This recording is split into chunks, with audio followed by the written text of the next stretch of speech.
नमस्कार, स्वागत है आपका फास्ट न्यूज इंडिया के इस बुलेटिन में खबरों के साथ मैं स्वाति। और आइए रुक करते हैं आगे की तमाम बड़ी खबरों की ओर।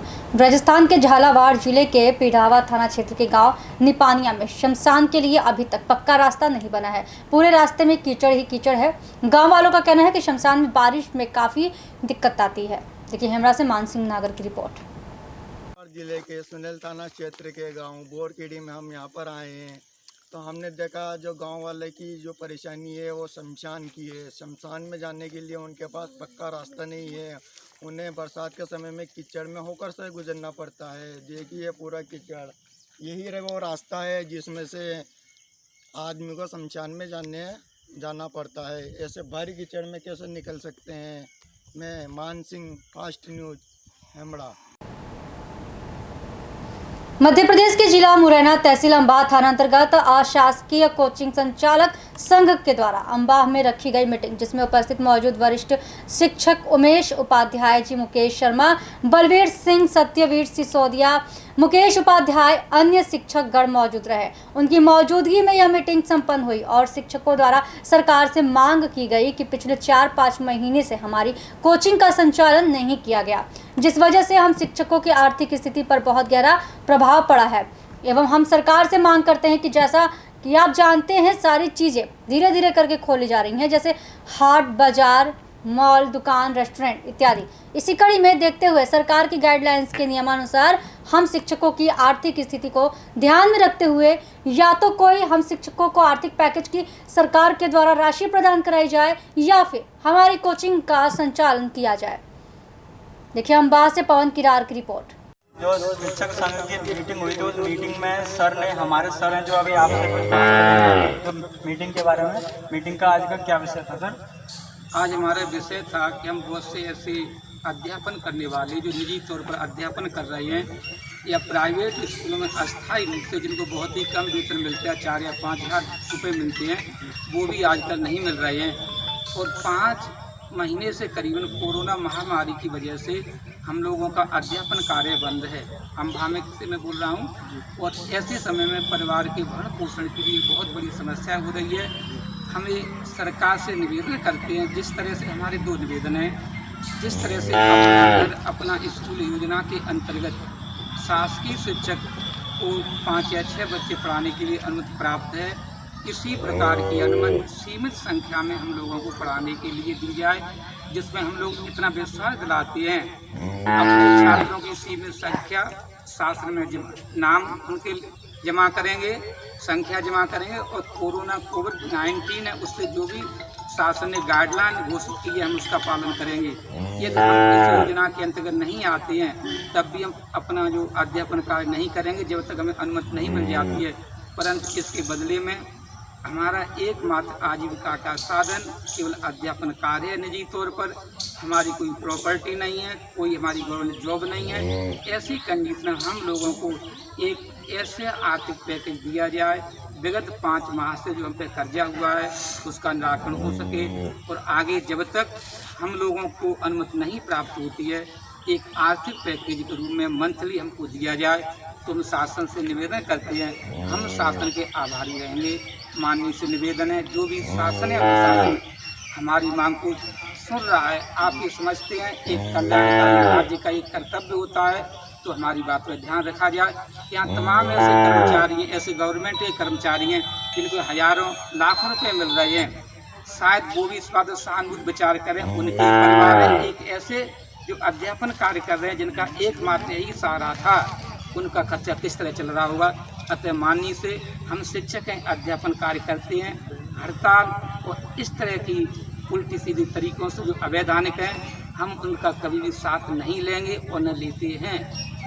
अतः निवेदन है हमारे जो कमज़ोर शिक्षक हैं आर्थिक रूप से हैं, इनके लिए या तो उन्हें सीमित संख्या में अनुमति प्रदान की जाए या इन्हें एक उचित रूप से आर्थिक पैकेज दिया जाए।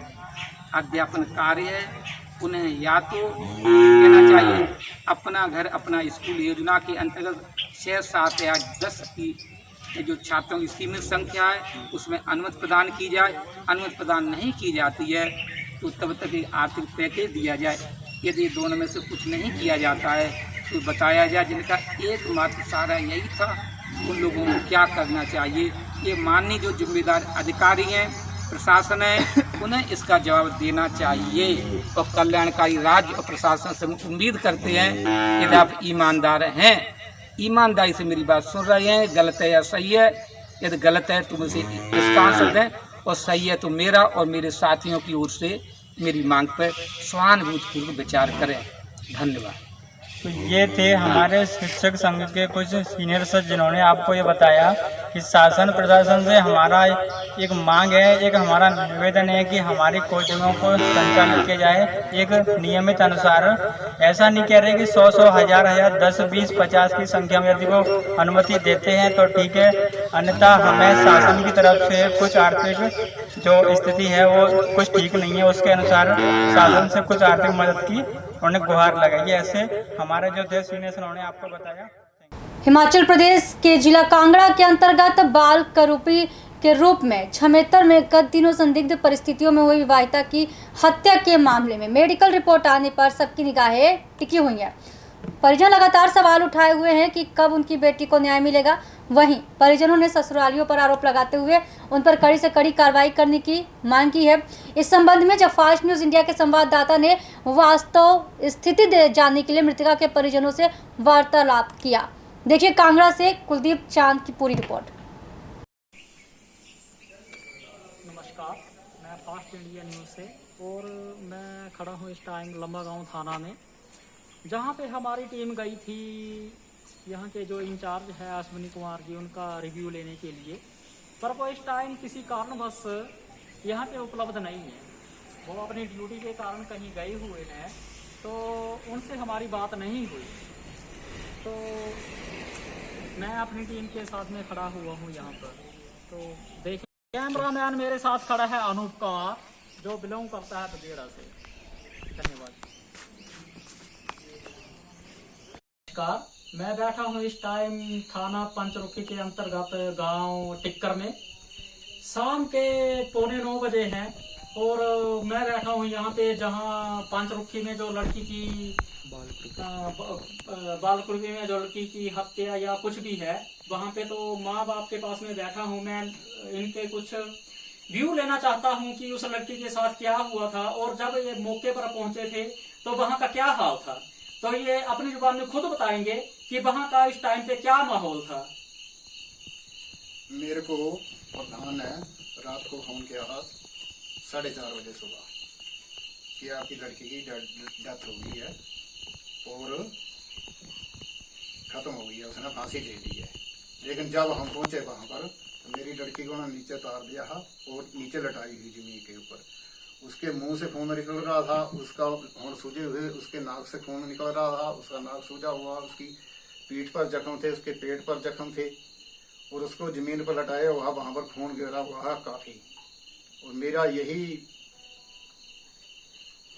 सरकार से उम्मीद करता हूं कि कानून से कि इनको जल्दी से जल्दी सजा दिलाई जाए और इनको फांसी पर लटकाया जाए। तो ये है लड़की के पापा के बयान, जो बोल रहे हैं कि मेरी लड़की का कत्ल किया गया है। तो अब इनको कानून से सिर्फ यही उम्मीद है कि वो जल्द से जल्द न्याय करेंगे और जो इनकी लड़की के कातिल हैं या कुछ भी हैं, उनको जल्दी से जल्दी कुछ ना कुछ न्याय दिलाएंगे, ताकि इनका कुछ ना कुछ हो सके और आगे से कोई भी किसी का कत्ल या कुछ भी करने से पहले कम से कम 100 बार सोचे कि यहाँ का कानून मरा नहीं है, अभी वो जिंदा है। इस टाइम में बैठा हूँ पंचरुखी के अंतर्गत आने वाले गांव टिक्कर में। अब अभी हम इधर बैठे ही हैं और लड़की का भाई जो मनीष कुमार जी हैं वो हमारे साथ अभी आए हैं, तो वो कुछ बोलना चाहते हैं। जी, जैसा कि पूरे प्रदेशवासियों ने देशवासियों ने जो वीडियो वायरल हुई थी वो सभी ने देखी, और जिस तरह से बॉडी पे आप देख सकते हैं नाक से खून निकल रहा था, मुंह पे जो होंठ थे वो सूजे हुए थे, पूरी बॉडी पे निशान थे, तो वो किसी भी तरह से आत्महत्या को नहीं दर्शाता है।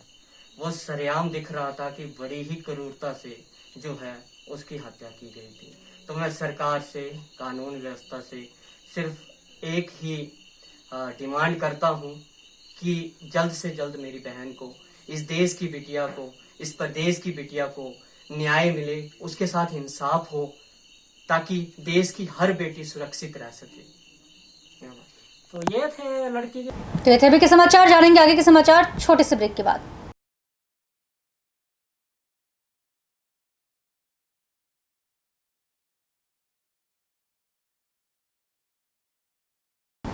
ब्रेक के बाद एक बार फिर से आप सभी का स्वागत है और आइए रुक करते हैं आगे की तमाम बड़ी खबरों की ओर।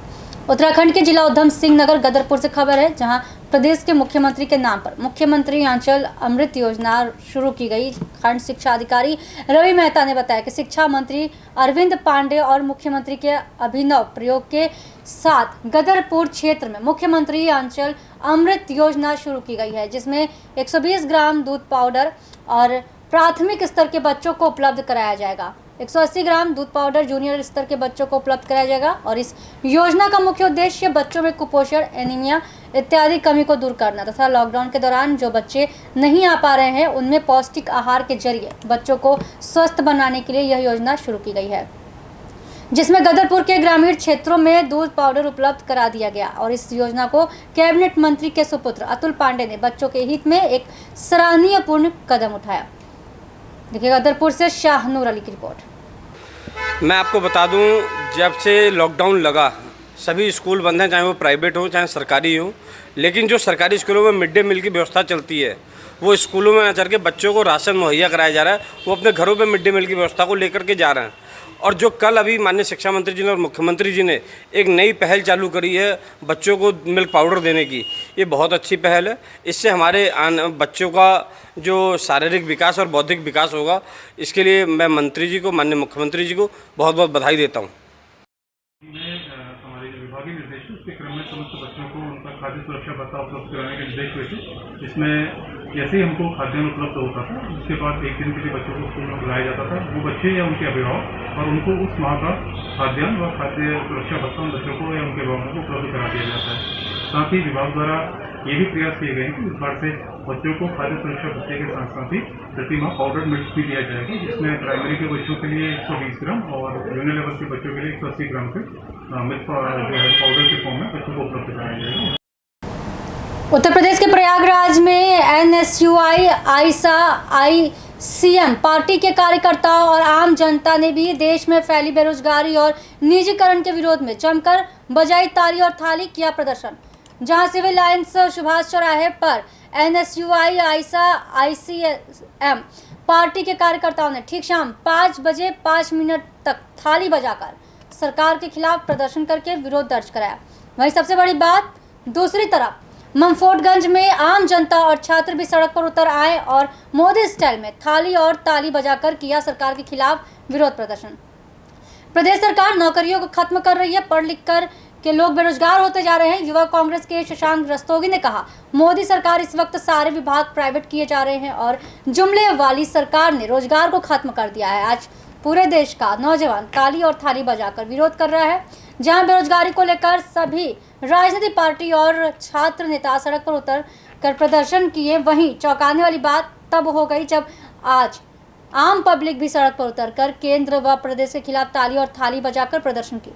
इससे ये जरूर साफ है कि देश का युवा मौजूदा सरकार से हताश व नाराज है। देखिए प्रयागराज से कुमारी मनोज सिंह की खास रिपोर्ट। बेरोजगारी के खिलाफ रोजगार की मांग को लेके पूरे देश में नौजवानों ने ताली बजाने का आह्वान किया था, जिसके तहत हम लोगों ने सुभाष चौराहे इलाहाबाद में प्रदर्शन किया है। हमारी बहुत साफ मांग है, इस देश में निजीकरण नहीं चलेगा। जिस तरह से रेलवे समेत तमाम संपत्तियों को बेचा जा रहा है, ये गलत है। और जो आयोगों में भ्रष्टाचार है और आयोगों से नौकरी नहीं दी जा रही बल्कि रोजगार खत्म किया जा रहा है, इसके खिलाफ नौजवानों में गुस्सा है। और हम लोगों ने ये कहा है कि आज हम लोगों ने सांकेतिक रूप से ताली बजा के विरोध किया है। आने वाले दिनों में और बड़ी लड़ाई होगी बेरोजगारी के खिलाफ, रोजगार की मांग को लेके। अगर आप रोजगार नहीं दे सकते तो 10,000 रुपये प्रतिमाह बेरोजगारी भत्ता देना होगा। इसके लिए नौजवान संगठित होकर लड़ने का काम किया है। सुनील मौर्य, प्रदेश सचिव इनकलाबी नौजवान सभा। सभी सम्मानित नागरिकों का स्वागत है। तो अभी के समाचार, आगे कुछ खास खबरों के लिए बन रही फास्ट न्यूज इंडिया के साथ। धन्यवाद।